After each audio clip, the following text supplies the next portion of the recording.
Welcome to Kenton's videos. Enjoy the video. In this video, I will show how to make tacos Dorados de papa. First, let's prepare the delicious potato filling.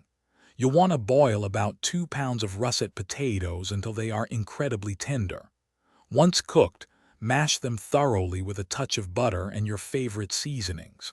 The goal is a smooth, creamy, and well-seasoned potato mixture, perfect for our tacos. Now let's assemble these delightful tacos. Gently warm your corn tortillas. This makes them pliable and prevents cracking when you roll them.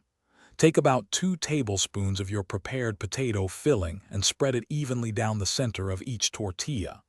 Then, carefully roll each tortilla tightly, ensuring the filling stays securely inside. This step is crucial for a perfect fry. Next, we'll achieve that irresistible crispy texture. Heat about 1 inch of vegetable oil in a sturdy skillet to 350 degrees Fahrenheit. Carefully place your rolled tacos into the hot oil, frying them in small batches.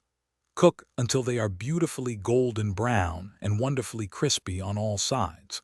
Once fried, transfer them to a wire rack or paper towels to drain any excess oil. Finally, it's time to serve and savor your homemade tacos Dorados de papa. Garnish these golden beauties with a generous amount of fresh shredded lettuce and a sprinkle of crumbled cottage cheese. Don't forget your favorite salsa for a burst of flavor, and a dollop of Mexican crema adds a wonderful richness. Serve them immediately and enjoy every crispy, flavorful bite. Thanks for watching. Consider subscribing if we helped you.